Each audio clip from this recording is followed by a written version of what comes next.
क्या है उसमें? बचा हुआ खाना है, ठीक से देख, खाने के बीच कुछ छुपा ना हो।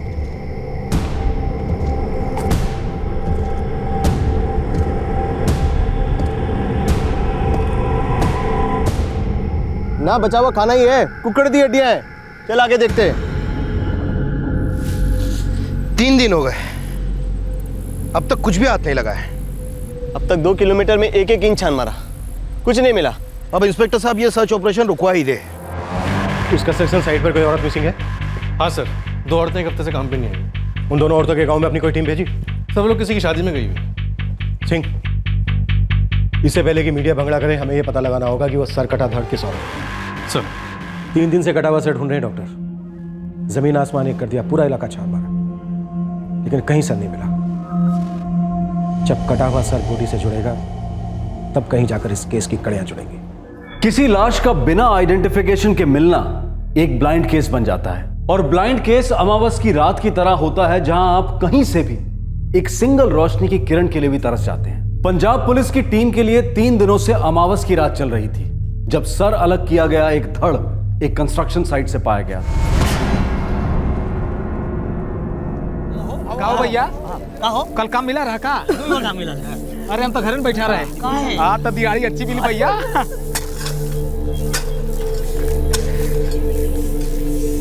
ए हरिया, ए रामप्रसाद, अरे ये आओ जरा। कहाँ हो? ये तो यहाँ पड़ा है। देखो देखो तुम। अरे कहाँ कहाँ?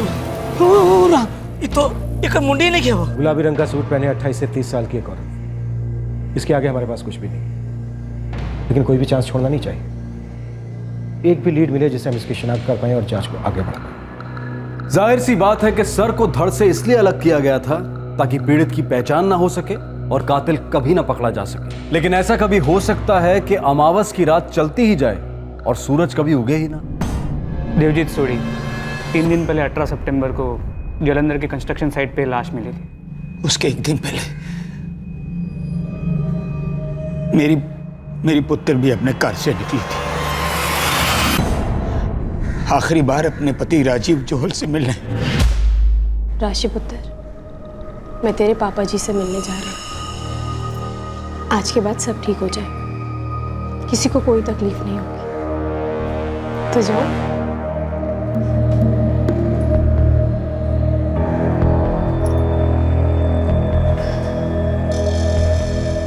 पापा जी, मैं राजीव से सब साफ साफ बात करने जा रही हूँ। आर्या पार। कहाँ मिलने की बात हुई है? घर पर तो नहीं, बाहर ही कहीं मिलेंगे। पुत्र, मैं या तेरी बीजी में के साथ चले? नहीं पापा जी, ये हम पति पत्नी के बीच की बात है। बस आज आखिरी दिन है इस घुटन भरी जिंदगी का। कल से नई शुरुआत होगी। चलते हो।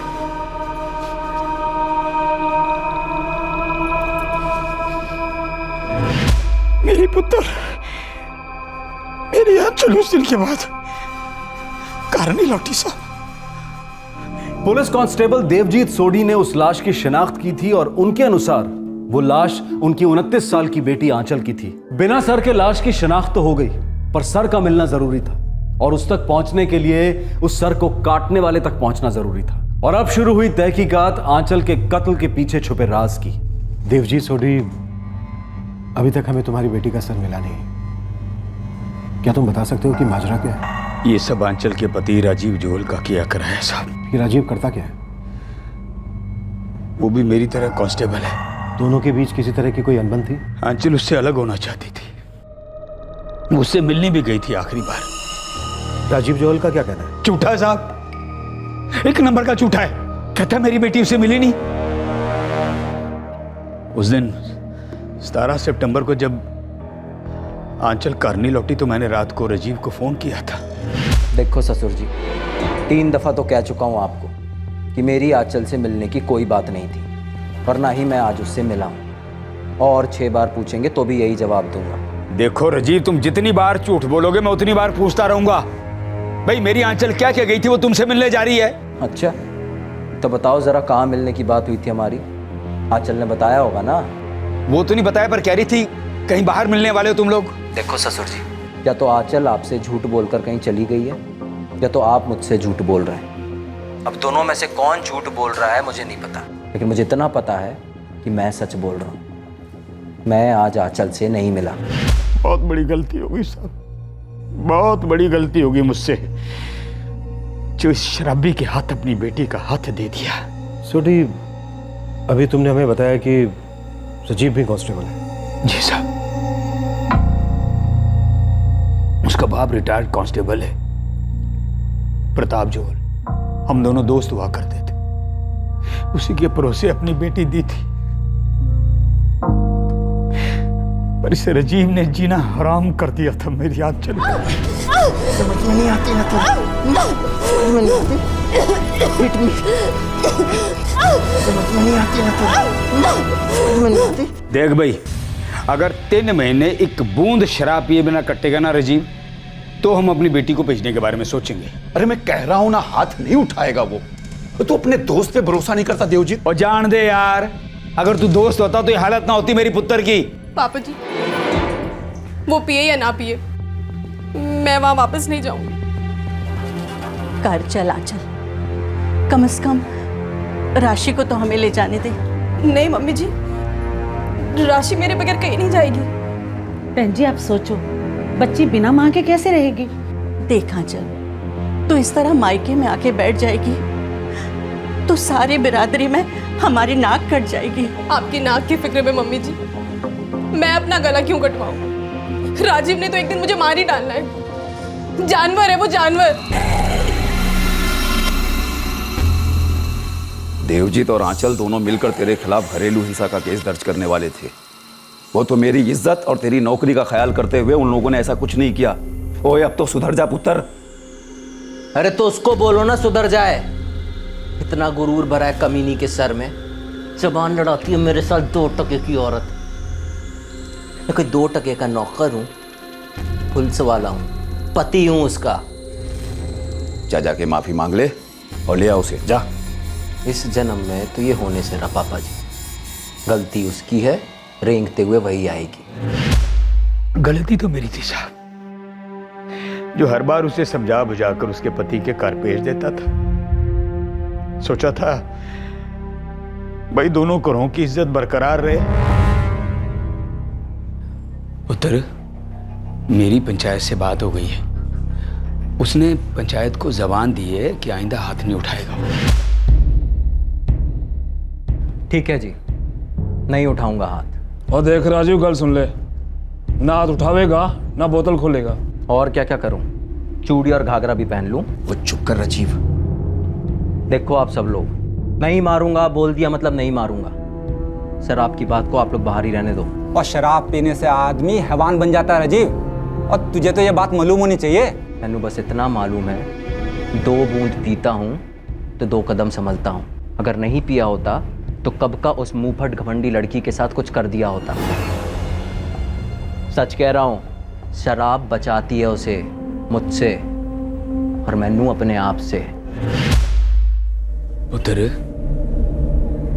मैं तेरे दर्द को समझ सकता हूं, पर जरा दूर की सोच, राशि की सोच।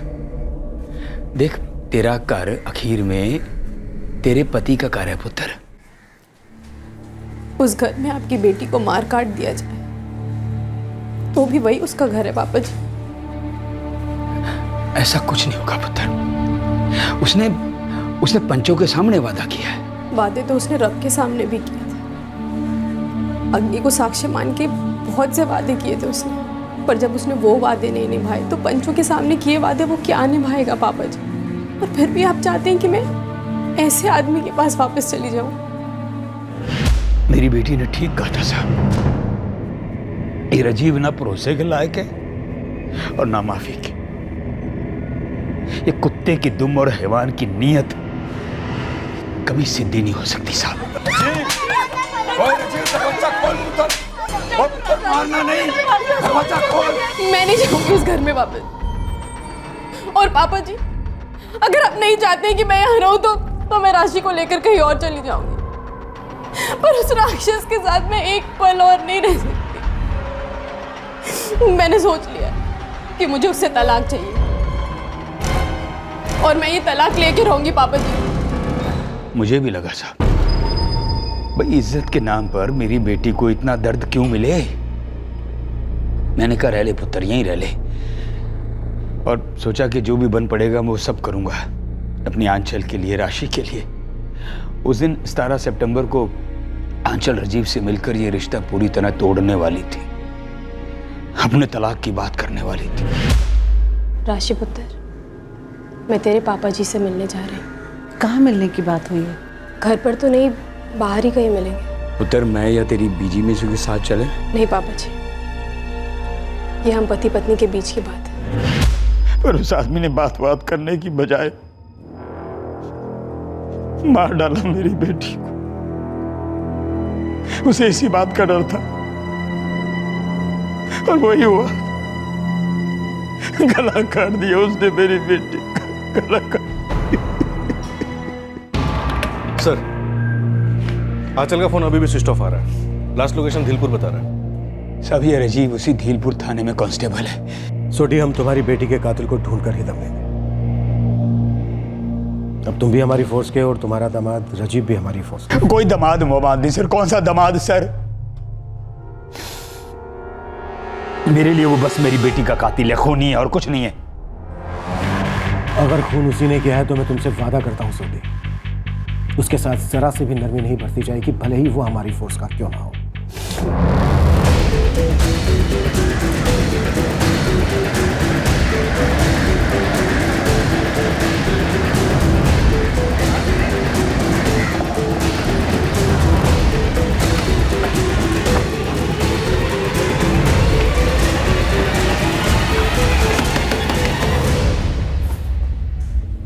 Sir, retired head constable Pratap Johal sir.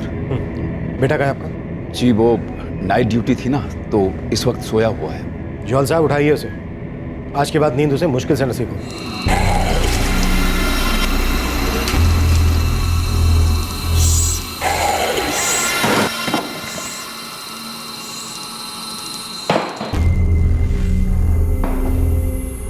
क्ला काट के अलग कर दिया, छुपा दिया। मोबाइल फोन स्विच ऑफ कर दिया, वो भी छुपा दिया।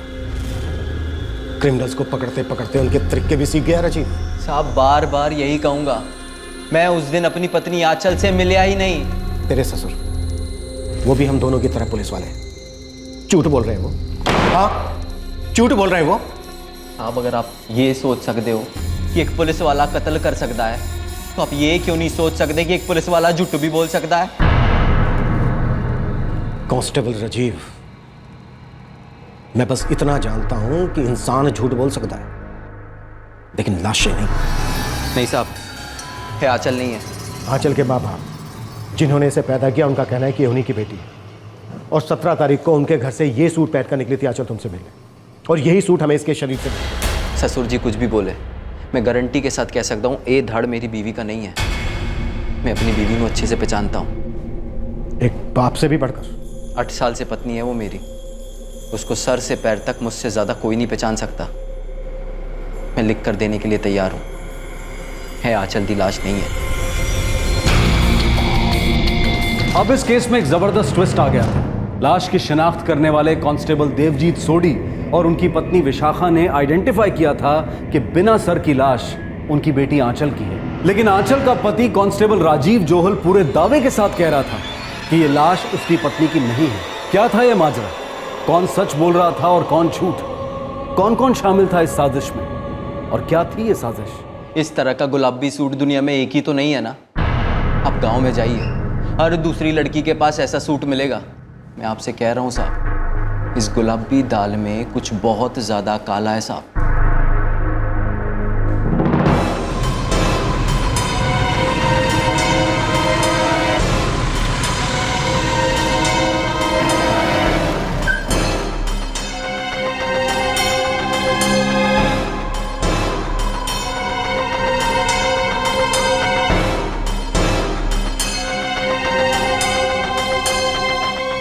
सब कमाल की बात है। आप हम पर शक कर रहे हैं? आप गुलाबी सूट यहाँ क्यों ढूंढ रहे हैं? वही सूट पहनकर तो मेरी बेटी गई थी राजीव से मिलने।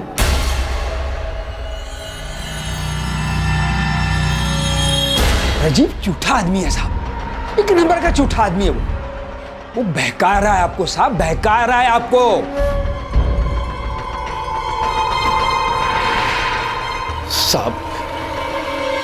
साहब मेरा बेटा गरम दिमाग का जरूर है, थोड़ी सी पी भी लेता है, पर साहब अपनी बीवी का खून कभी नहीं करेगा वो। मेरा यकीन कीजिए, ऐसा नहीं कर सकता वो। सर, दोनों घरों को छान मारा, पिंक सलवार सूट कहीं नहीं मिला। सर मुझे लग रहा है ये राजीव जोहल हमें गोली दे रहा है। अभी तक हमें लाश का सर भी नहीं मिला है सिंह। सर पेरेंट्स ने शिनाख्त की, गलत होने के चांसेस काफ़ी कम है। राजीव काफ़ी चालाक लग रहा है, फोर्स का आदमी, इन्वेस्टिगेशन को गुमराह करने के कई पैंतरे जानता होगा सर। लेकिन वो ये नहीं जानता कि सच ढूंढने में जो ताकत लगती है वो सच छुपाने की ताकत को बाएं हाथ से हरा सकती है।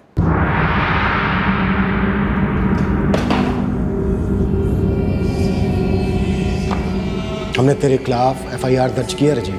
302 लगाया होगा साहब।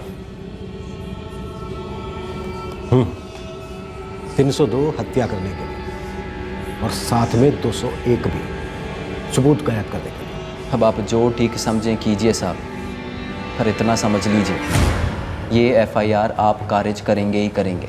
मेरे खिलाफ कुछ नहीं मिलेगा आपको। पता है क्यों साहब? क्योंकि मेरे खिलाफ कुछ हो ही नहीं सकता, क्योंकि मैंने कुछ किया ही नहीं है साहब। सर राजीव हमारा दोस्त है और मैं दावे के साथ कह सकता हूं कि वो किसी का मर्डर नहीं कर सकता। दारू पी के पीटता जरूर था आंचल भाभी को, लेकिन राजीव इसके आगे नहीं जाएगा सर।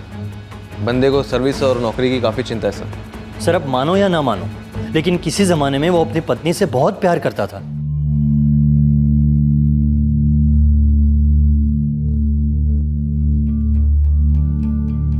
राशि बेटा, आओ खाना खा लो। नानी माँ, क्या सच में पापा ने मम्मी को मार दिया? साहब मैं मानता हूँ मैं बहुत पीता था, मैं भी मानता हूँ कि मैंने कई बार उसको पीटा भी है। आंचल को पहले से ही डर था कि किसी दिन तू उसे जान से मार डालेगा, जो उसके साथ हुआ भी। नहीं साहब, ये सच नहीं है। मैं हमेशा से इतना पीता नहीं था और ना ही मैं हमेशा से उसे इतना पीटता था।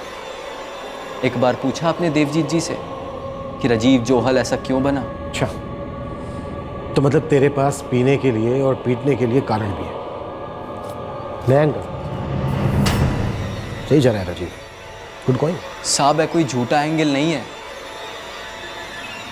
लेकिन शायद आप लोगों को इसके बारे में कभी किसी ने बताया नहीं होगा। कौन सी बात? बोल। दिनेश पन्नू।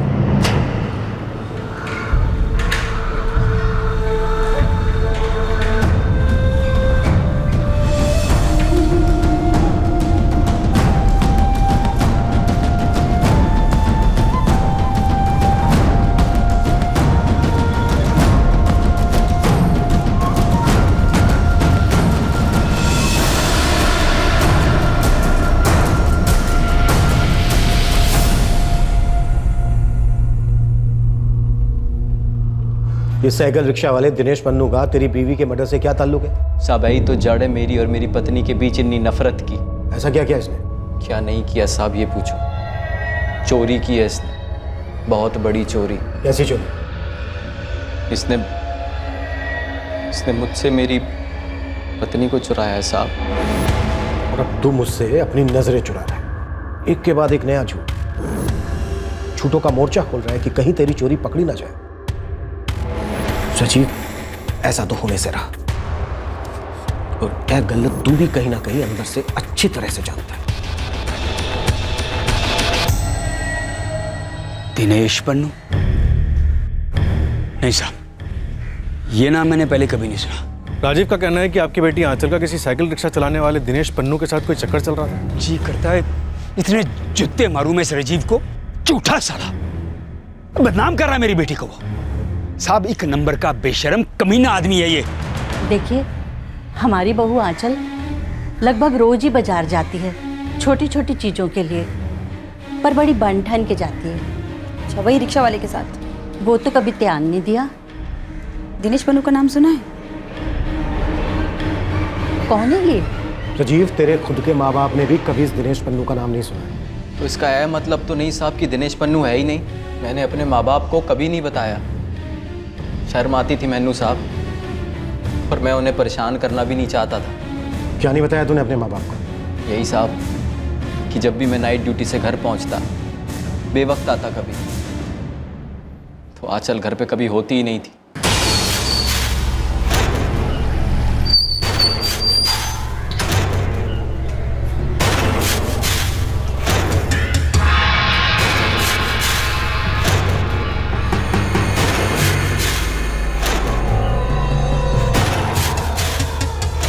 बेटा, मम्मी कहाँ है? मम्मी तो मार्केट गई है। और तुम नहीं गई मार्केट? मुझे कभी नहीं लेके जाती मम्मी। क्यों गई है का क्या मतलब पुत्र? बाजार कोई क्यों जाता है? कुछ चीजें खरीदने गई होगी। आजकल कुछ ज्यादा ही खरीदारी हो रही है। मैं भी तो जानूं क्या शॉपिंग होती है मेरे पीठ पीछे।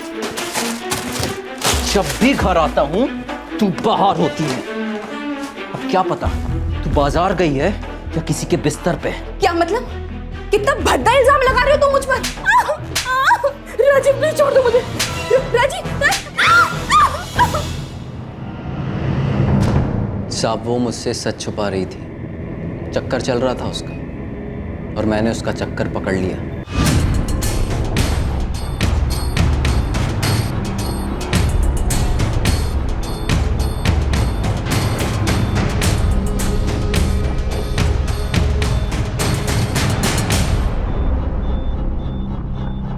साहब जैसा कि मैंने आपसे कहा, इस गुलाबी दाल में कुछ काला है, तो वो काला दिनेश पन्नू है। राजीव, तू चाहे जितना मिर्च मसाला पिरो ले, तड़का लगा ले, लेकिन तेरी ये छूट की दाल थाने में तो गलने से रही। और तूने कई बार देखा होगा कि लोकअप में बड़े बड़े छठे हुए क्रिमिनल गल जाते हैं, घुटनों के बल आ जाते हैं। अब बारी तेरी है राजीव। दिनेश पन्नू नाम का कोई रिक्शा चलाने वाला है यहाँ? साहब यहाँ ड्राइवर तो बहुत है, कुछ दोस्त हैं कुछ अजनबी, पर दिनेश पन्नू ये नाम मैंने कभी नहीं सुना। किसी दिनेश पन्नू को जानते हो? रिक्शा चलाता है। जी नहीं साहब, ये नाम तो पहले कभी नहीं सुना। नहीं साहब, मैं किसी दिनेश पन्नू को नहीं जानता।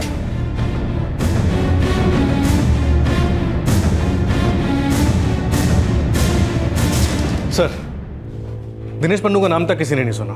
क्योंकि दिनेश पन्नू कोई है ही नहीं, ये सिर्फ राजीव के शातिर दिमाग की वजह। साहब दिनेश पन्नू की खबर मैं नहीं रखता तो कौन रखता? मेरी बीवी का चक्कर चल रहा था तो मैंने उसकी पूरी कुंडली खोल डाली। आखिरकार हूं तो पुलिस वाला ना साहब। राजीव, तू इस वक्त यहाँ कोई पुलिस वाला नहीं है, बल्कि हमारे लिए सिर्फ एक सस्पेक्ट है, समझा? और तू जो हमें ये मनगढ़ंत कहानी सुना रहा है दिनेश पन्नू की, इसका कोई सबूत है तेरे पास? सबूत है ना साहब, मेरी बेटी। एक बारी खुद उसने मुझे बताया था कि उसकी माँ यानी मेरी पत्नी आंचल दिनेश पन्नू नाम के आदमी के साथ बाहर गई है। बेटा, तेरी मम्मी फिर से बाजार गई है? हाँ, कब गई? जब वो दिनेश पन्नू आया था ना तब गई। कौन आया था? दिनेश पन्नू। ये कौन है? ये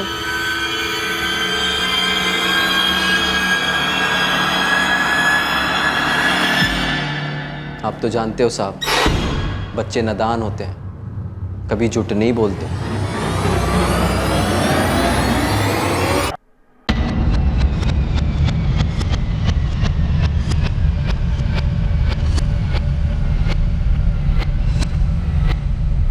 मुझे याद नहीं आ रहा अंकल।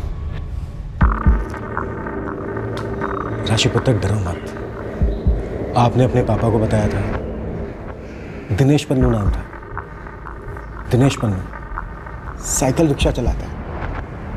बेटा ठीक से याद करके बताना। मुझे याद नहीं आ रहा। ये सब कुछ राजीव आपको बहकाने के लिए कर रहा है।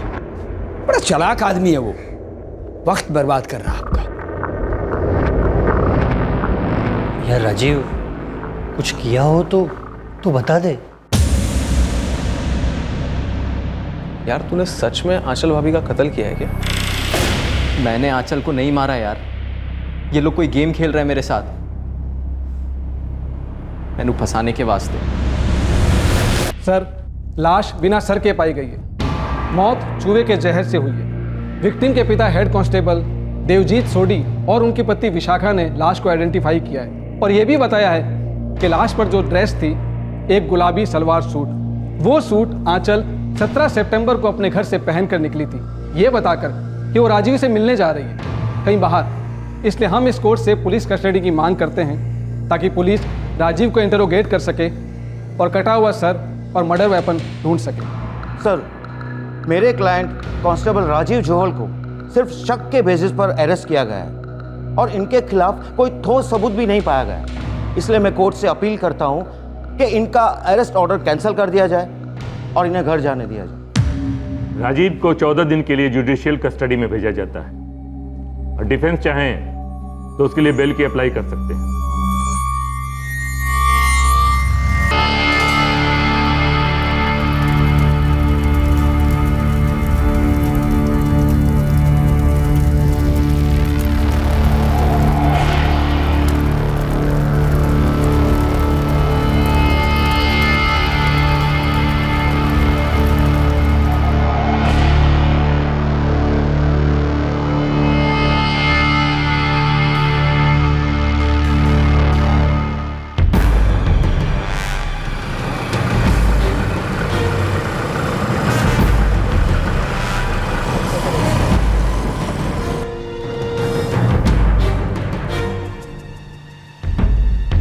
अब ऐसे ना देखो, बेल हुई है मैनू, बेल। यहाँ क्यों आए हो तुम? मेरी बेटी राशि है तुम्हारे पास, उसे लेने आया। राशि कहीं नहीं जाएगी, यहीं रहेगी वो। अगर कोर्ट जाऊं तो अंदर जाएंगे आप, मेरी बेटी को जबरदस्ती मुझसे अलग करने के चार्ज में। ओए, कोर्ट की धमकी मत दे मुझे। तू अच्छी तरह जानता है तो खूनी है, कत्ल किया तूने मेरी बेटी का, और अब शायद राशि का भी कत्ल करेगा तू। और ये दिनेश पन्नू वन्नू कोई नहीं है, सब तेरी मन कड़ंत कहानी है। बकवास बंद, राशि को बुलाइए।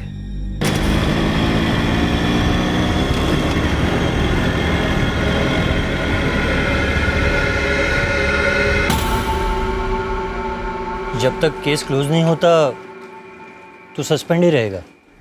जानता हूँ यार, सोच रहा हूँ खेतों में ध्यान दूँ, कम से कम 2 पैसे तो कमा लूंगा। अजीत और मैं भटिंडा जा रहे हैं ट्रेनिंग के लिए। 8 महीने की ट्रेनिंग। देख राजीव, लाश का सर नहीं मिला और तेरे खिलाफ कोई ठोस सबूत भी नहीं। केस तेरे फेवर में जानी है। ये तो मैं पहले से ही कहता आया हूँ यार, ये लोग मेरा बाल भी बांका नहीं कर सकते। बस तो कितना है कि सर्विस रिकॉर्ड खराब हो गई और तनख्वाह नहीं मिल रही, वो नुकसान अलग। या राजीव, दोस्ती में ही बता दे, तूने भाभी को मार डाला ना? और वो दिनेश पन्नू वाली बात झूठ है ना? वो भी नहीं यार, ये सब सच है।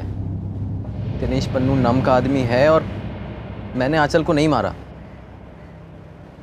यार दोस्त हो यार तुम लोग मेरे, तुम लोग तो भरोसा करो मेरा। सर 4 महीने हो गए, अभी तक इस केस में कोई ब्रेक थ्रू नहीं मिला। कोई भी ऐसा सुराग हाथ नहीं लगा जो इस राजीव जोहल के खिलाफ सबूत बन सके। अपनी ही फोर्स का है, बचने के सारे तरीके जानता है।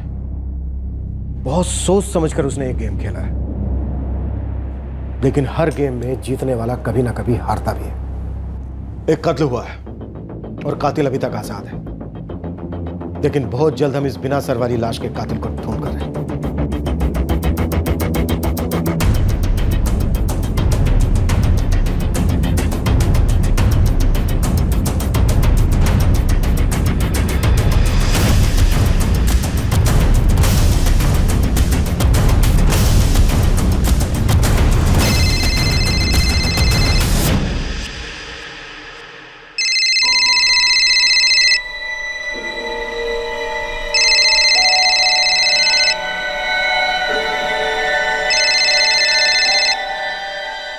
आंचल, आंचल। रॉन्ग नंबर है जी, यहाँ कोई आंचल नहीं रहती। इतना भी वक्त नहीं बीता आंचल कि मैं तुम्हारी आवाज़ भूल जाऊं या तुम मेरी आवाज़ भूल जाओ। बकवास मत करो। सच को बकवास कहने से सच बकवास नहीं होता। मैंने पता है तुम ही आंचल हो और मैं तुम्हारा पति राजीव बोल रहा हूँ, कांस्टेबल राजीव जोहल, तुम्हारी बेटी राशि जोहल का पापा। अब तुम्हें मुझसे क्या काम? इतने दिनों बाद क्यों फोन किया मुझे? और मेरा नंबर तुम्हें कहां से मिला राजीव?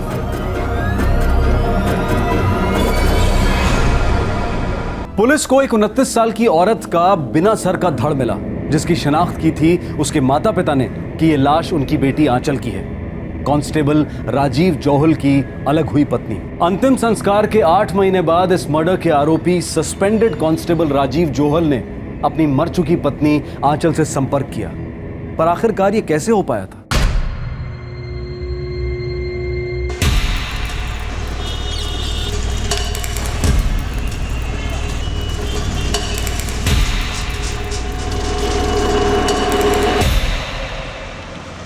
चल रुक रुक रुक रुक रुक रुक। क्या हुआ?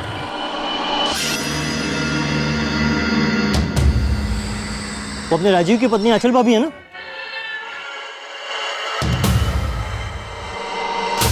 हाँ यार, वो तो आंचल भाभी लग रही है। चल चल चल गाड़ी स्टार्ट कर, चल चल देखते हैं। हट यार हटना।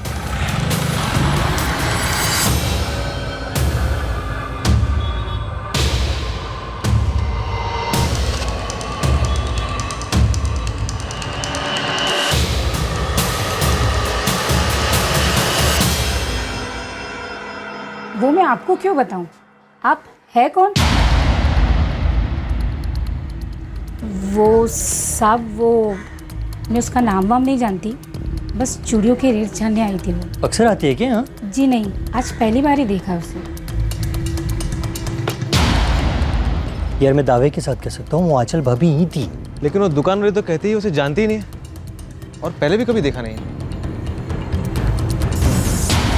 क्या बक रहा है बे? कसम से राजीव, सुजत ने भी देखा।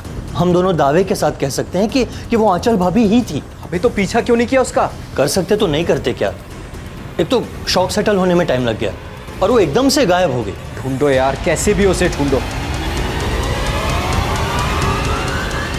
क्या बात है पुत्र? भाई क्यों यार? कुछ नहीं पापा जी।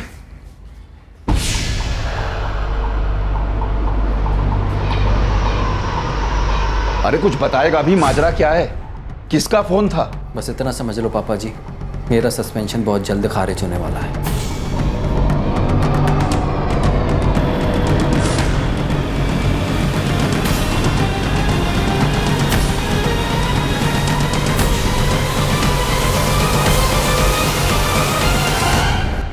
अब तो ये मुझे कौन सी नई स्टोरी सुना रहा है राजीव? आंखों देखी है साहब, और वो भी मेरी नहीं। कांस्टेबल अजीत और कांस्टेबल सुजत ने अपनी आंखों से देखा उसे भटिंडे में। वो लोग वहाँ ट्रेनिंग के लिए गए हैं। उन्होंने उसे बाजार में देखा और मैंने तुरंत फ़ोन किया।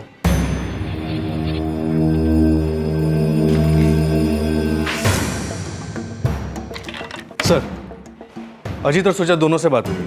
दोनों का यही कहना है कि उन्होंने आंचल को ही देखा है। साहब मैंने आपसे उस वक्त ही कहा था जब मैंने वो लाश देखी थी, वो आंचल की नहीं थी। जिस औरत को कांस्टेबल अजीत और सुजित ने देखा भटिंडा में, अगर वो वाकई में आंचल है तो मैं उसे तुरंत कांटेक्ट करना चाहिए, क्योंकि कत्ल हुआ तो था और एक लाश का क्रियाक्रम भी हो चुका है। अब हम इस बिना सर वाले केस का सर पैर सीधा करेंगे, क्योंकि इस केस में मुझे एक जबरदस्त साजिश का साया नजर आ रहा है।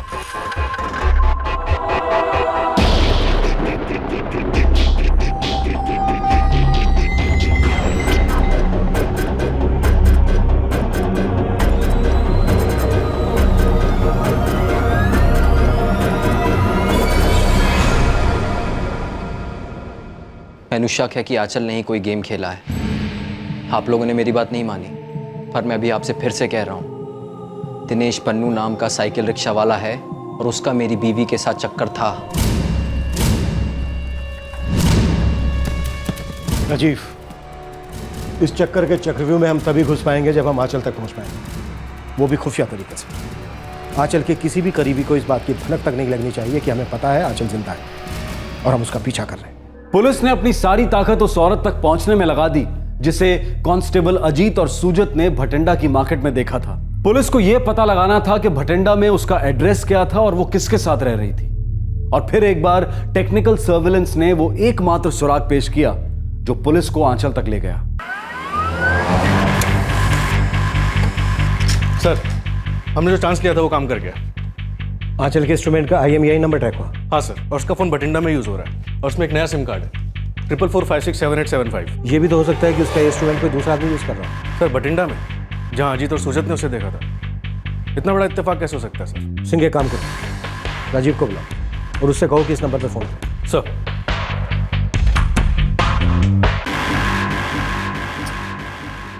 जरूर फोन करूंगा साहब, और अगर उस तरफ आंचल हुई तो उसको आपके सामने पेश करना मेरी जिम्मेदारी। उम्मीद करता हूं कि तुम इस साजिश में शामिल नहीं। अगर मुझे बाद में पता चला कि तुम हमारे साथ कोई डबल गेम खेल रहे थे तो तुम अच्छी तरह से समझ सकते हो कि मैं तुम्हारी क्या हालत करूंगा। पूरे होश और ईमानदारी से कहते आया था कि वो लाश आंचल की नहीं है और मुझ पर लगाए गए सारे इल्ज़ाम गलत है। आपसे ज़्यादा तो मैं चाहता हूं कि ये केस क्लोज हो जाए और असलियत बाहर आए। अब तुम्हें मुझसे क्या काम? इतने दिनों बाद क्यों फोन किया मुझे? और मेरा नंबर तुम्हें कहां से मिला राजीव? पुलिस वाले की बेटी होकर भी भूल गए कि एक न एक दिन पकड़ी जाओगी। मैं सारी बुरी यादें भुला चुकी हूँ। लेकिन मैनू बुरा फंसा चुकी। जुर्म तुमने किया और मुकदमा मुझ पे चल रहा है। मैंने कोई जुर्म वुर्म नहीं किया है, समझे? मैं सिर्फ आजाद हुई हूँ तुम्हारे कैद से और सालों के बाद चैन की सांसें ले।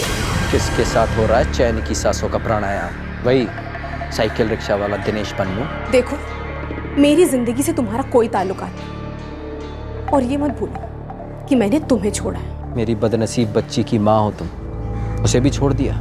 इतनी भारी भूख लगी है शक की? चुप करो। आज सिर्फ तुम्हारी वजह से मैं राशि से दूर हूँ। तो मेरी वजह से ही वापस आ जाओ उसके पास। तुम भी क्या याद करोगी? माफ किया तुझे। तू मुझे क्या माफ करेगा घटिया आदमी? इस जन्म में तो मैं तेरे पास आने से रही। तुम आओ या ना आओ, मैं आ रहा हूँ और अकेला नहीं, मेरे साथ मेरा पूरा पुलिस डिपार्टमेंट होगा। तुम्हें जो करना है कर लो, मैं किसी से नहीं डरती। डरती नहीं तो भाग क्यों रही हो? लौटाओ आंचल, तुम्हारे पीछे कोई नहीं है, सिर्फ तुम्हारी बेटी है राशि।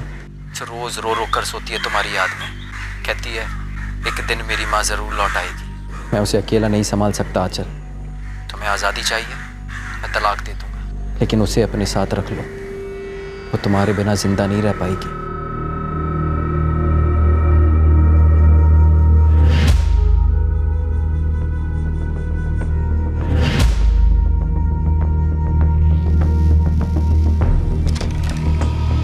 साहब, मेरी बीवी आंचल कल लौट रही है। हमारी बच्ची राशि का वास्ता देकर जीत लिया उसका मन। वो कल अपने मायके लौटेगी। सिंह, अब कल हम इस मर्डर केस का नया अध्याय खोलेंगे। अब पता चलेगा कि वो लाश किसकी थी जिसका सर कटा।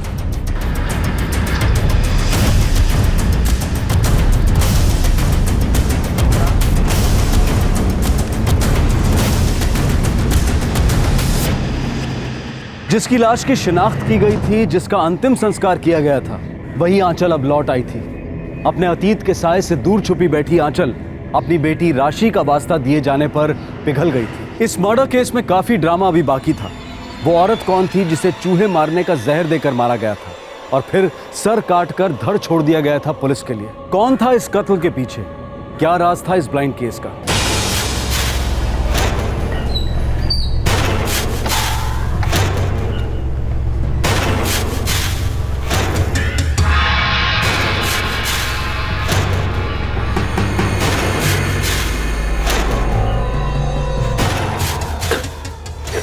लगता है लत लग गई है तनु साडी गीता दी। इश्क अगर लत है तो समझो लत है। तेरे जैसों की जुबान से ना ये जो इश्क शब्द है ना बहुत ही घटिया लगता है। चल जा वसूल ले अपने 2000 का इश्क। Thank you.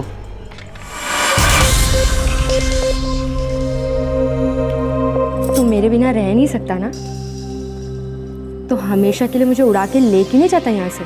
अभी तेरा नशा उतना चढ़ा नहीं है जाने मन कि तेरे साथ उड़ने की सोचूं। चल मूड बना, आजा।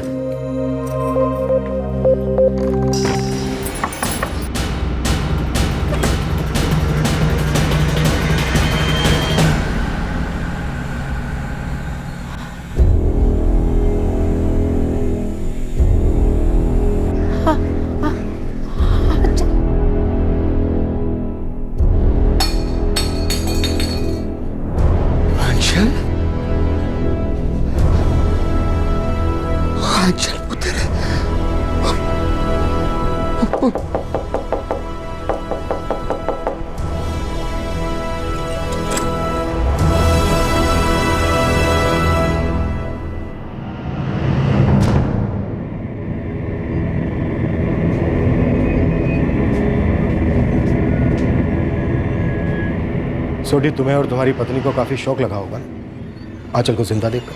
मुझे तो अभी भी यकीन नहीं हो रहा साहब। लेकिन हमें इतना बड़ा शौक नहीं है, क्योंकि हमें पिछले 5 दिन से मालूम था कि आंचल जिंदा है।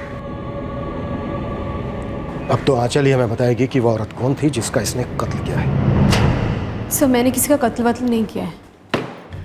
तुमने किया है आंचल। तुमने अपनी मौत का नाटक करने के लिए एक औरत को जहर देकर मार डाला, फिर उसको अपने कपड़े पहनाए और उसका सर धड़ से अलग कर दिया। ये सच नहीं है, मैंने किसी को नहीं मारा। तुमने जीते जी अपने माँ बाप और अपनी बेटी को मार डाला है दुख से, और कह रही हो कि तुमने किसी को नहीं मारा।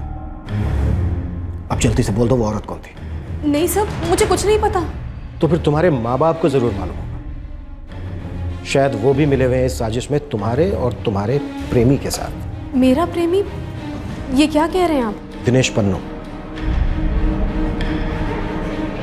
मेरे मुंह से दिनेश पन्नू का नाम सुनते ही तुम्हारे चेहरे का ये रंग क्यों उतर गया?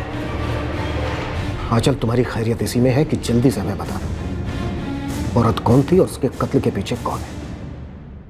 मैं बार बार आप लोगों से कहता रहा कि मैंने आंचल को नहीं मारा, लेकिन आप लोगों ने साजिश की मैनू फंसाने की। कोई नहीं, अभी थोड़ी देर में सारा सच बाहर आएगा। आपने पूरी दुनिया से बात मनवाई कि चूंकि मैं एक पुलिस वाला हूं, ये सारा गेम मैंने खेला अपनी बीवी का कत्ल करने के लिए, और किस तरह मैंने बिना सुराग छोड़े ये कत्ल कर दिया। लेकिन आपने ये नहीं सोचा कि मैं भी एक पुलिस वाला हूं, इतनी आसानी से तो नहीं फंसूंगा। और खुद एक पुलिस वाला होने के नाते आपने भी खूब खेला, गलत लाश की जानबूझकर शिनाख्त की। बहुत बड़ा धोखा किया है आपने अपनी वर्दी के साथ, मेरे साथ। सजा तो आपको मिलेगी ही मिलेगी।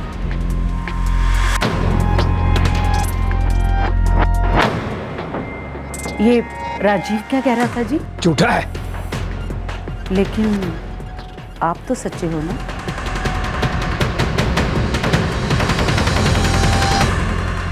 सर मैंने किसी को नहीं मारा है। तुम्हारा पिंक रंग का सूट पहनकर मरी। बोले ये सूट तुम्हारा नहीं है। तुम्हारे माँ बाप ने इसी सूट को देखकर कहा था कि ये तुम्हारी लाश है। तुम ना इस केस में यहां तक डूबी हुई हो, यहां तक। अगर सच बोल दोगी तो पूरा डूबने से बच जाओगे। आखिरी मौका है तुम्हारे पास, जो भी सच है बोल दो। सर मैं सच कह रही हूँ, मैंने किसी को नहीं मारा है। मुझे तो ये तक नहीं पता कि किसे मारा गया है। उस दिन 17 सितंबर को तुम अपने माँ बाप से कह के गई थी कि राजीव से मिलना चाह रहे। पापा जी, मैं राजीव से सब साफ साफ बात करने जा रही हूँ, आर्या पार। लेकिन राजीव से तुम मिली नहीं, किससे मिलने गई थी? प्लान क्या था तुम्हारा? सर मैं राजीव और उसकी आदतों से पूरी तरह से थक गई थी। मैं उससे अलग होना चाहती थी, लेकिन मम्मी जी और पापा जी बार बार मुझे उसी के पास धकेल देते थे। और तुम अपने आप को किसी और के पास धकेल रही थी। मैं अपने आप से ही खुद को धकेल रही थी। सर मुझे प्यार होने लगा था, हो गया था। मुझे एक नई जिंदगी चाहिए थी, खुली ताजी आजाद जिंदगी। ये शादी मेरे और राजीव के बीच नहीं, मेरे पापा जी और राजीव के पापा जी के बीच है। क्या मतलब? दोनों पुलिस वाले हैं, दोनों बहुत अच्छे दोस्त हैं, और ये शादी उनकी इज्जत है। वो मुझे राजीव से कभी अलग नहीं होने देंगे। और अगर अलग हो गई तो शादी करोगी मुझसे? क्यों झूठे सपने दिखा रहे हैं? सपने दिखा रहा हूँ क्योंकि तुम्हारा सपना सच होने वाला है आंचल। तो दिनेश पन्नू राजीव के दिमाग की मनगढ़ंत उपज नहीं है। साहब, दिनेश पन्नू की खबर मैं नहीं रखता तो कौन रखता? मेरी बीवी का चक्कर था तो मैंने उसकी पूरी कुंडली खोल डाली। सर मैं 17 सितंबर को दिनेश के साथ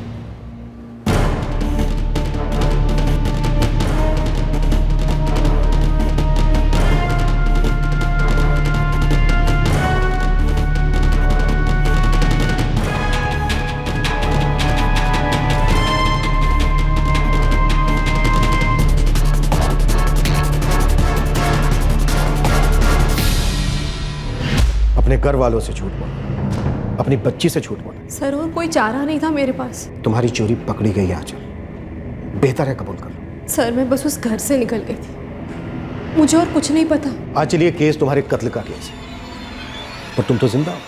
ये केस इस सच पर खड़ा है कि वो जो लाश मिली, जिसकी शिनाख्त हुई, जिसका क्रियाक्रम हुआ, ये समझकर कि वो तुम हो, पर तुम तो इस वक्त जिंदा हो। इसका एक ही मतलब निकलता है आंचल,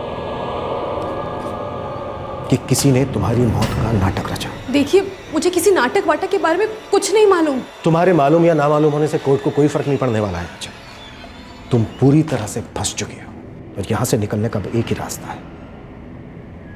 जो भी सच है बोल दो, सिर्फ सच।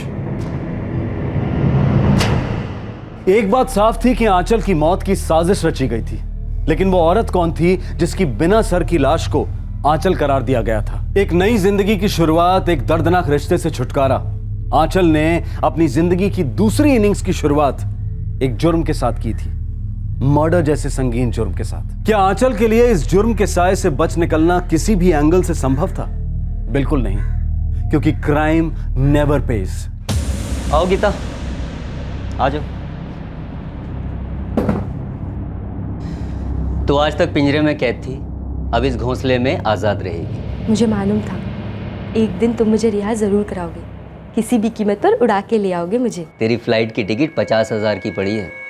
तेरी मैडम का चेहरा अब तू कभी नहीं देख पाएगी। ये लो रेशमा भाई, पूरे 50,000 हैं। चाहत को इश्क समझने की गलती मत करो केवल साहब। और इस कसाई खाने को कोटा समझने की गलती मत करो रेशमा भाई। हर रात 4-4 लोगों से कटती थी यहाँ, हाँ बकरी सिर्फ तुम्हारे हाथों कटेगी, क्या फर्क पड़ता है? तो ले जाऊं? हाँ हाँ ले जाओ।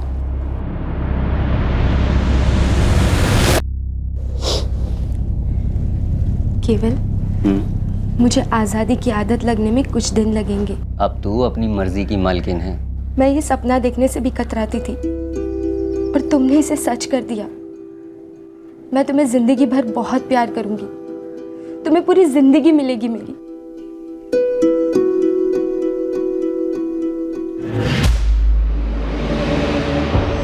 मैं नहीं जानती कि वो लड़की कौन थी। सारा प्लान दिनेश ने बनाया था। उसने बस इतना ही कहा था कि वो सब ठीक कर देगा। पता नहीं रात तक जब घर नहीं पहुंचूंगी तो मम्मी जी और पापा जी का क्या हाल होगा। पापा जी तो मिसिंग कंप्लेंट करवाने ही पहुंच जाएंगे। तो करने दो ना मिसिंग कंप्लेंट। तुम उन्हें मिलोगी लेकिन जिंदा नहीं। ये क्या कह रहे हो दिनेश? देखो मेरे पास एक प्लान है, चित भी तुम्हारी पट भी तुम्हारी। सारी दुनिया समझेगी कि तुम मर चुकी हो, लेकिन असल में तुम एक नई जिंदगी की शुरुआत करोगी और वो कमीना राजीव सड़ेगा बाकी जिंदगी। आंचल, तुम्हारे आधा सच बताने से तुम्हें आधी रिहाई नहीं मिल जाएगी। तुम अच्छी तरह से जानती थी कि तुम्हें मरा हुआ दिखाने के लिए किसी को सच में मार डाला जाएगा। तुम्हारी नई जिंदगी की नींव किसी मासूम की कब्र पर होगी। मुझे सचमुच कुछ नहीं मालूम था सर। मैं तो बस दिनेश के साथ गई थी। हम भटिंडा पहुंचे और वहां पहुंचकर उसने अपने किसी दोस्त को फोन किया। सुन, आज रात को 8 बजे मिलते हैं हाई वाले ढाबे पे। ठीक है। ठीक है। आंचल, तू कपड़े बदल ले और ये वाला सूट मुझे पैक करके दे दे। बस मुझे इतना ही मालूम है कि दिनेश ने मेरा सूट किसी और को दिया था। किसको दिया था? मैं नहीं जानती। मुझे सिर्फ इतना पता है कि ये सब कुछ सिर्फ मेरी मौत साबित करने के लिए किया गया था। अब इसके लिए दिनेश ने क्या किया, किसी को मारा या नहीं, मुझे नहीं पता।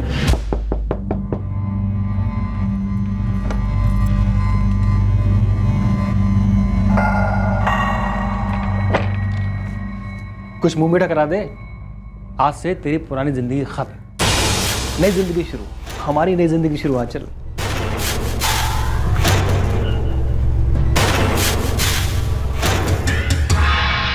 क्या बात, खुश नहीं हो? नहीं, बहुत खुश हूँ। तुम हाथ मुंह धो लो, मैं खाना लगाती हूँ।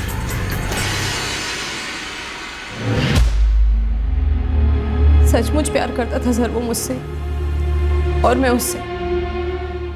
वो मेरा दर्द समझता था जो राजीव ने कभी नहीं समझा।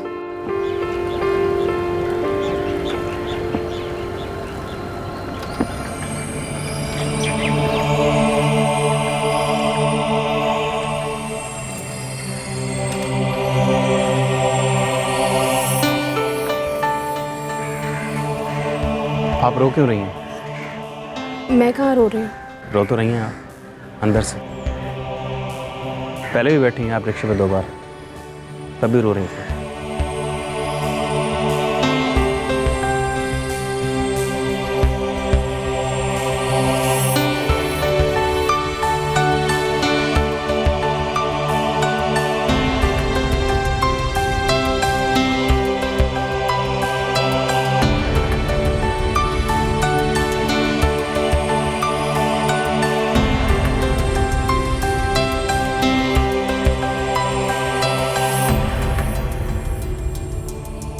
बैठिए ना।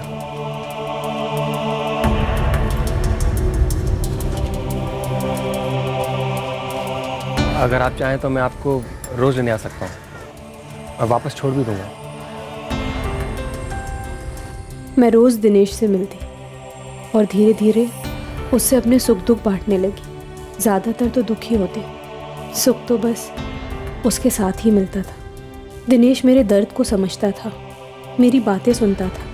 देखते देखते मुझे उससे प्यार हो गया। बहुत जल्द मुझे उसकी तरफ से भी प्यार नज़र आने लगा।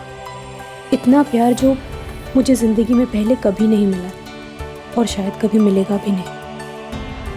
मुझे ज़िंदगी में कोई ऐसा मिला था जो सच में मेरा ख्याल रखता था। मुझे सच्चा प्यार मिला था सर। आंचल, तुम्हारा सच्चा प्यार खून में लिपटा है, किसी मासूम के खून में। सच सच बता आंचल, इस वक्त दिनेश पन्नू कहाँ है? भटिंडा में। सब कुछ खत्म हो जाएगा, समझने की कोशिश कर। अगर तू वहां गई तो पुलिस को पता चल जाएगा कि तू जिंदा है। पुलिस तो वैसे भी सब कुछ जानती है, आखिर राजीव भी तो पुलिस वाला है। तो फिर पुलिस को यह भी पता लग जाएगा कि तू इसलिए जिंदा है क्योंकि तेरी जगह कोई और मरी हुई पाई गई थी। दिनेश, मुझे इस वक्त अपनी बेटी राशि के अलावा और कुछ नहीं सोचना। 8 महीने हो गए और मैंने उसकी शक्ल तक नहीं देखी। देखो, मैं मम्मी जी, पापा जी और राशि से मिलकर लौट आऊंगी। कुछ नहीं होगा, मेरा यकीन करो। अरे कैसे कुछ नहीं होगा आंचल? तेरे माँ बाप, तेरी बच्ची, जलंधर की पुलिस सब समझते हैं कि तू मर चुकी है। राजीव पर इल्जाम लगाया, मुकदमा चल रहा है, बहुत बड़ा बवाल हो जाएगा तू चली गई तो। और अगर मैं नहीं गई तो राजीव यहाँ पहुंचा और फिर हमारा ये घर, हमारी जिंदगी, तुम्हारे मेरे बीच जो कुछ भी है, सब कुछ खत्म हो जाएगा।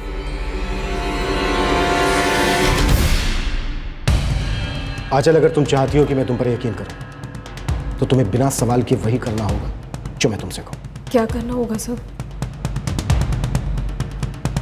दिनेश पन्नू को फोन लगाओ और उससे कहो कि वही हुआ जो तुम दोनों ने सोचा था।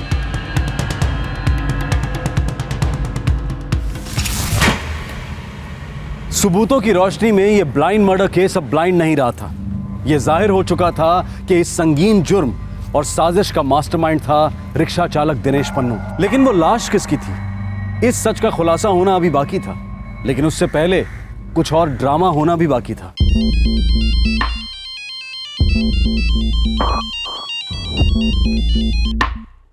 हेलो दिनेश, तुम अब यहाँ वापस लौट आओ, हम यहीं रह सकते हैं।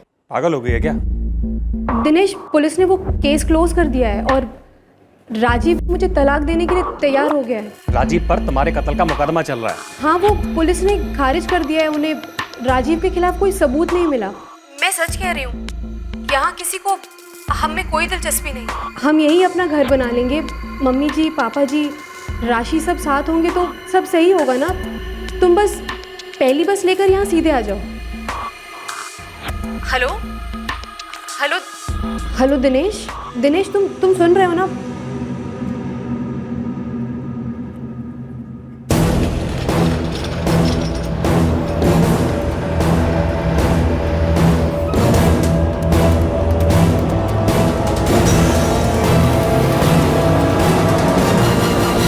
सर, दिनेश भटिंडा से रवाना हो चुका है। दोपहर 2 बजे तक जलंधर पहुंच जाएगा। आंचल टच में है उसके। आंचल से कहो कि बराबर कांटेक्ट बनाए रखे। जलंधर पहुंचने से पहले हम उसे धर लेंगे। प्राइवेट बस में है सर। एक टीम राजेंद्र नगर में रेडी रखो बस में चढ़ने के लिए। एक और टीम जलंधर बस अड्डे पर तैनात कर दो। सर। और सुनो, आंचल से कहो कि फोन पर उसे बिजी रखे। Move.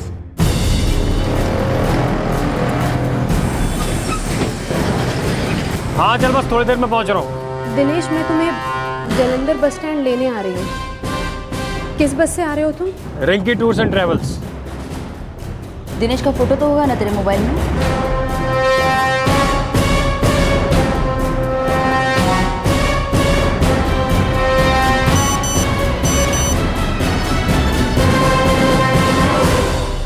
Rinki tours and travels. तुम उस तरफ जाओ, जल्दी गाड़ी हटाओ, चल जाओ इधर।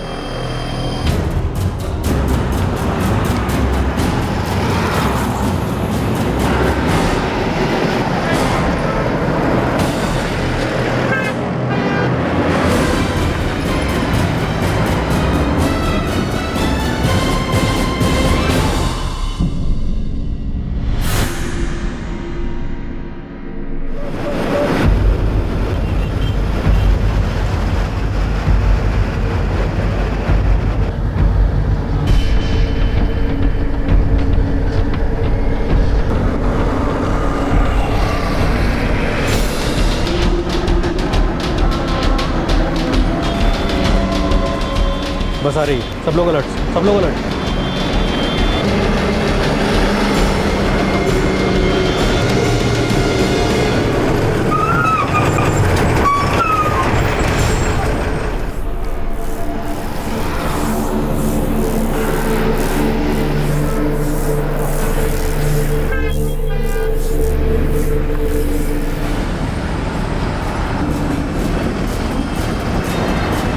दिनेश पन्नू, जलंधर जा रहे हो? आप कौन? आंचल ने भेजा तुम्हें लेने, तो खुद नहीं आ सकती ना? आंचल कहाँ है? लॉकअप में, हमारे लॉकअप में।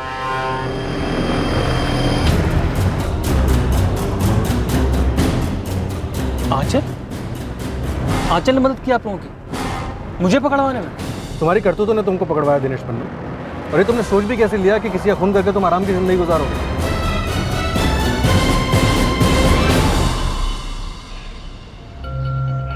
सुनो आंचल, मैं तुम्हारा इंतजार करूंगा। तुम अपने घर जाओ, सबसे मिलो और वहाँ रहो अगर चाहो तो 2-4 दिन, लेकिन उसके बाद राशि को लेकर यहाँ चले आओ। मैं उसकी जिम्मेदारी लूँगा एक बाप की तरह। कोई भी कितना भी पूछे ना, हमेशा एक ही जवाब देना कि मुझे नहीं पता था कि सब लोग यहाँ ये समझ रहे हैं कि मैं मर चुकी हूँ। ठीक है? सिर्फ इतना कहना कि राजीव से तंग आकर मैं भाग गई थी, और कुछ मत बोलो, समझी?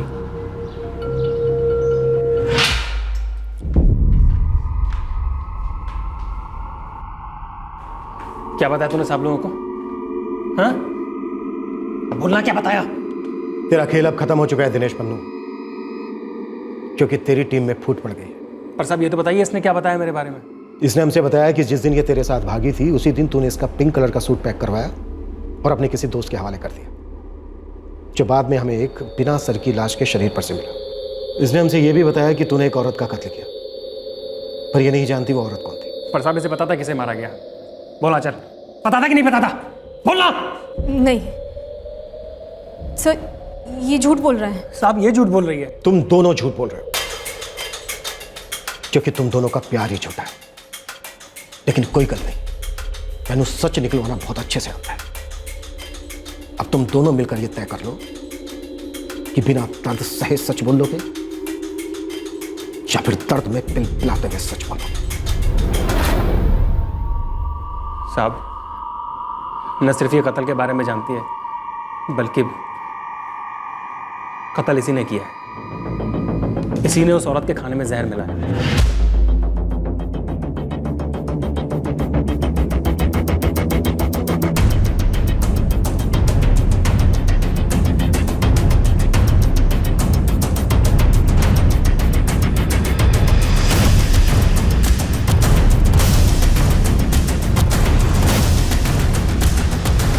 सब कुछ जानती है साहब ये, पर मुझे अकेले कोई फंसा रही है। ये गलत है, मैं कुछ नहीं जानती। तुम दोनों की तू मैं सुनने के लिए ना तो मेरे पास टाइम है और ना ही कोई दिलचस्पी। अब जल्दी से तुम दोनों मुझे ये बताओ कि वो औरत कौन थी जिसका तुम दोनों ने कत्ल किया और उसके बाद उसका गला काटकर अलग कर दिया।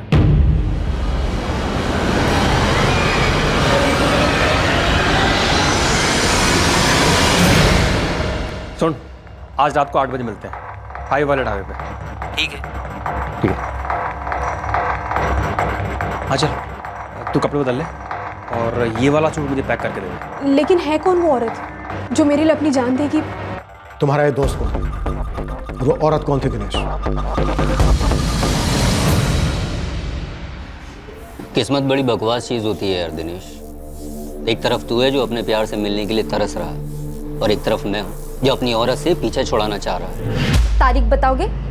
कौन सी तारीख पक्की की है हमारी शादी के लिए? क्यों, सिनेमा की टिकट खरीद रहा हूँ क्या जो कोई भी डेट चुनी और काट डाला?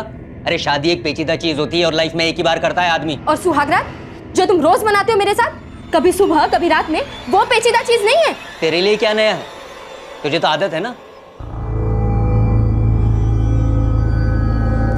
सही कहा तुमने,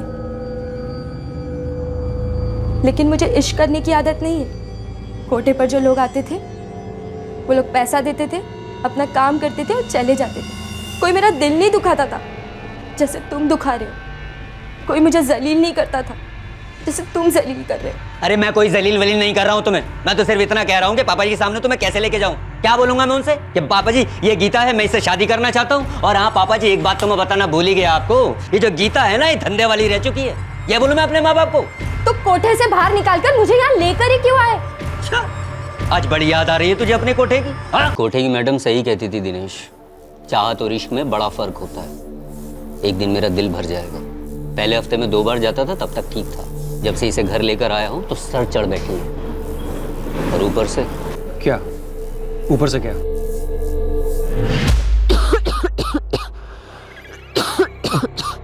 वही जिसका डर था। क्या बात है डॉक्टर, क्या हुआ? गीता, तुम HIV पॉजिटिव।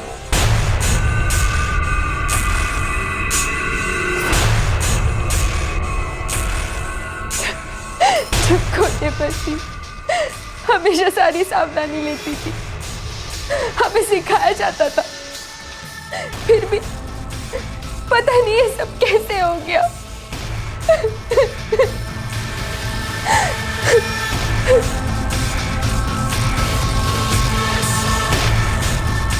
केवल तुम्हारी HIV टेस्ट की रिपोर्ट नेगेटिव। समझ में नहीं आता कि मैं खुशी मनाऊं कि मुझे बीमारी नहीं हुई है, या मैं शोक मनाऊं कि गीता दिन ब दिन मुझ पे बोझ बनती चली जा रही है। अरे इतने खर्चे, ऊपर से रोना धोना। देख केवल, मैं आंचल के बगैर नहीं रह सकता और तू गीता के साथ नहीं रह सकता, तो हम एक तीर से 2 निशाने मार सकते हैं। कुछ समझ में नहीं आ रहा दिनेश, क्या कहना चाह रहा है? गीता के आगे पीछे कोई नहीं था। अगर वो गायब हो जाती तो न कोई उसे पूछने वाला था और न ही ढूंढने वाला। तो वो लाश जो हमें मिली, जिसके शरीर पर आंचल के कपड़े थे, वो गीता की थी।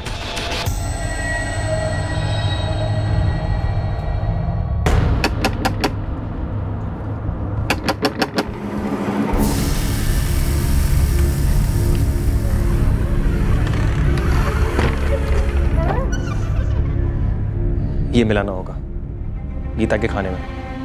आज रात को जब हम ढाबे पे मिलेंगे, कर लोगी ना?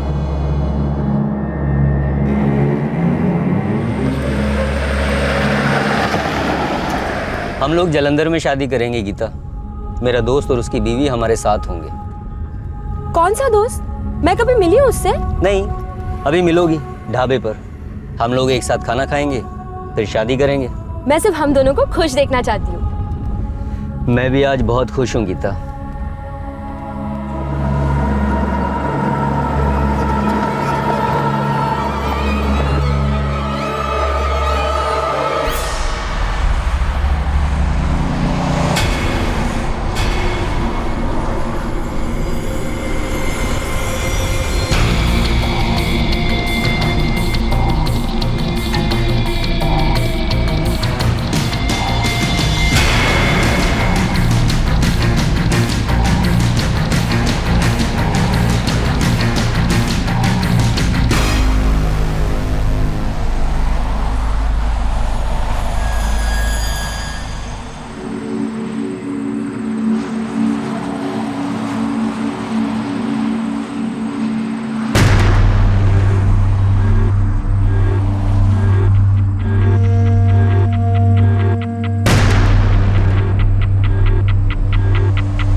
हेलो, सत श्री अकाल पापा जी।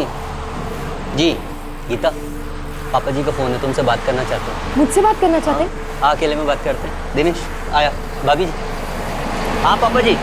जी जी हाँ, 1 मिनट करा रहा हूँ।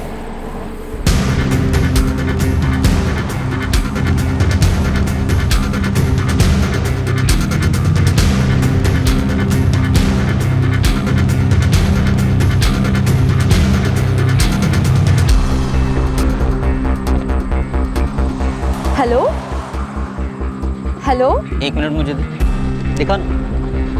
हेलो, हाँ लगता है कट गया। पापा जी के फ़ोन में कुछ प्रॉब्लम होगा, तो खाना खा लेते हैं, बाद में बात कर लेंगे, है ना?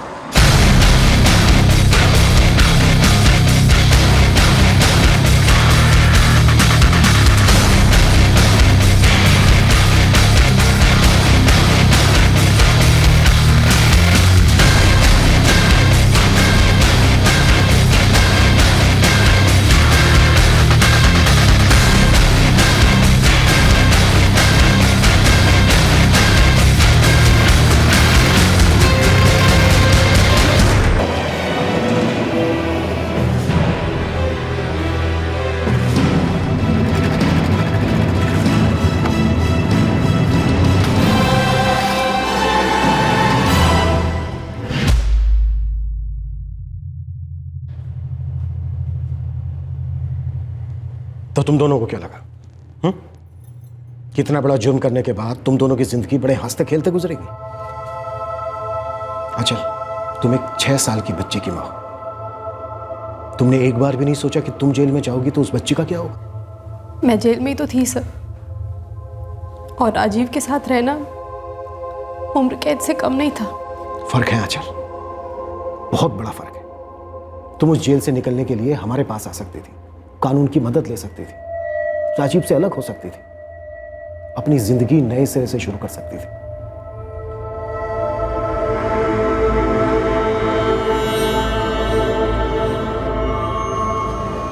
क्या हुआ जी? क्या सच में हमारी आंचल ने किसी की जान ली है? बोलिए ना।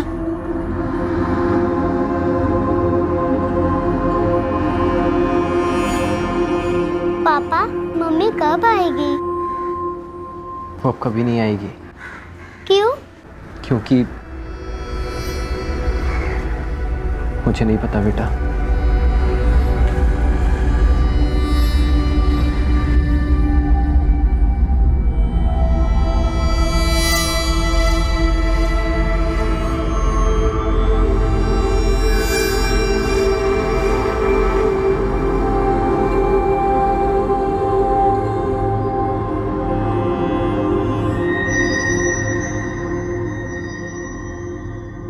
दिनेश पन्नू, आंचल और केवल तरार पर आईपीसी की धारा 302 के तहत मर्डर के लिए, धारा 201 के तहत सबूत मिटाने के लिए और धारा 120 बी के तहत क्रिमिनल कॉन्स्पिरेसी के चार्जेस फ्रेम किए गए हैं। फिलहाल तीनों को जुडिशियल कस्टडी में भेजा गया है। आंचल के पिता पर भी आईपीसी की धारा 182 के तहत गलत इंफॉर्मेशन और गलत आइडेंटिफिकेशन के चार्जेस लगाए गए हैं। आंचल के पति कांस्टेबल राजीव जोहल के खिलाफ सारे चार्जेस अदालत ने खारिज कर दिए हैं और उसका सस्पेंशन ऑर्डर भी रिवोक किया गया है। आंचल और राजीव की बेटी राशि की कस्टडी राजीव को मिल गई है और राजीव ने शराब डी एडिक्शन सेंटर में जाकर अपनी लत पर काबू पा लिया है। राशि अपनी मां को बहुत मिस करती है, लेकिन इस केस की पूरी सच्चाई जानने के बाद वो शौक में है कि उसकी मां इतने भयंकर जुर्म में हिस्सा ले सकती है। पीड़ित गीता, जिसे जहर देकर मारा गया था, उसका कटा हुआ सर पुलिस कभी नहीं ढूंढ पाई और ना ही उसके किसी रिश्तेदार को ट्रेस कर पाई। जब एक शादी का रिश्ता एक लाइलाज घुटन का फंदा बन जाता है, तब बस और नहीं ये कहकर उसे तोड़ना और उससे अलग होना